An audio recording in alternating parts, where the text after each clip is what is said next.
बोल मेरे श्री गुरु महाराज जी की जय। कार्तिक महात्म्य 3रा अध्याय। सागर पुत्र शंखासुर द्वारा वेद मंत्रों का हरण। सत्यभामा बोली, हे भगवान, आप तीनों कालों के जानने वाले हैं। आप काल स्वरूप हैं और सब काल समय के समान हैं। तब फिर आप कार्तिक मास को ही इतना श्रेष्ठ क्यों मानते हैं? हे देव, इसी प्रकार सब तिथियों में एकादशी और सब महीनों में कार्तिक का महीना ही आपको क्यों प्रिय है? इसका कारण बताइए। श्री कृष्ण बोले, हे कांते, तुमने बड़ा अच्छा प्रश्न किया। इस विषय में एकाग्रचित होकर राजा वेणु के पुत्र पृथु और महर्षि नारद का पूरा संवाद सुनो। जिसे पहले महाराज पृथु ने नारद से पूछा था, तब नारद जी ने कार्तिक मास की महिमा बतलाई। नारद जी बोले, पहले समय में सागर का पुत्र शंखासुर नामक राक्षस त्रिलोकी को मत डालने वाला महापराक्रमी पैदा हुआ था। उसने अपने पराक्रम से संपूर्ण देवताओं को जीतकर स्वर्ग से निकाल दिया तथा इंद्रादि संपूर्ण लोकपालों के अधिकार अपने हाथ में कर लिए। सब देवता शंखासुर के भय के मारे अपने अपने स्त्री पुत्र आदि को साथ लेकर बहुत वर्ष पर्यंत सुमेरु पर्वत की गुफाओं में रहे। तब शंखासुर ने विचार किया कि मैंने देवताओं को जीत तो लिया है, परंतु वे अब भी बहुत बलवान मालूम होते हैं।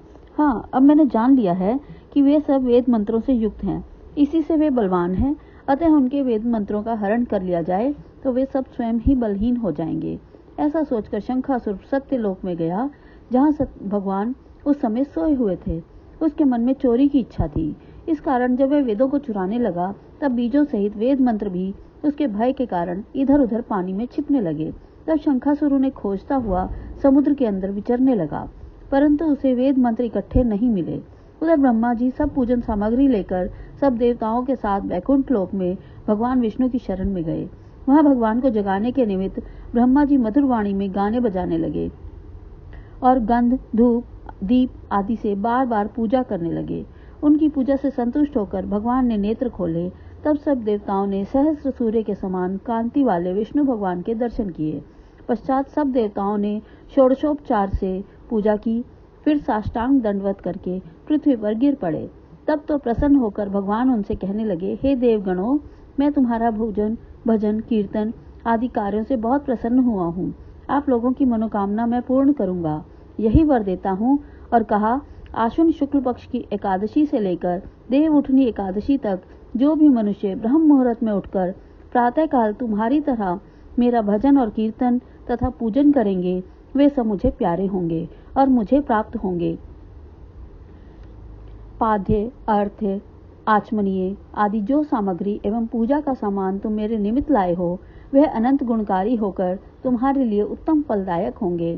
तुम्हारे यहाँ आने की हमको सब बातें ज्ञात हो गई हैं। शंखासुर जिन वेदों को हर कर ले गया है, वे सब और शंखासुर अभी जल में ही स्थिर हैं। इसलिए मैं शंखासुर को मारकर वेदों को ले आऊंगा। अब से लेकर बीज मंत्र समेत सब वेद प्रतिवर्ष कार्तिक के महीने में सदा जल में निवास करेंगे। मैं आज से मत्स्य रूप धारण कर जल में रहूंगा। तुम लोग भी सब मुनियों को साथ लेकर मेरे साथ आइए। इन दिनों में इस लोक में जो मनुष्य प्रातःकाल स्नान करेंगे, वे निश्चय यज्ञांत स्नान के फल को प्राप्त होंगे।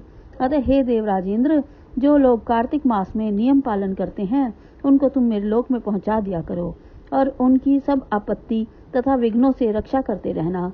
हे वरुण, तुम उनको पुत्र पौत्र आदि देते रहो। हे धनपति कुबेर, तुम उनकी धन धान्य से वृद्धि करते रहना, क्योंकि कार्तिक का व्रत करने वाला जीवन से मुक्त हो जाता है और वह मेरा ही स्वरूप धारण कर लेता है। और हे अनंत देवताओं, जो जन्म से मरण तक इस उत्तम व्रत का नियम पालन करता है, वह तुम्हारा भी पूज्य है। तुम लोगों ने मुझे एकादशी के दिन जगाया है, इसलिए यह तिथि परम पवित्र है और सदा मनाने योग्य है। यह तिथि मेरे लिए परम प्यारी है। हे देवगणों, विधि पूर्वक किए गए ये दोनों व्रत प्रत्येक प्राणी को मेरे ही समीप पहुंचा देते हैं। इनके समान ना कोई तीर्थ है, ना कोई दान है और ना कोई व्रत है जो स्वर्ग दे सके। बोल मेरे श्री गुरु महाराज की जय। श्री कृष्ण भगवान की जय। बोल श्री विष्णु भगवान की जय।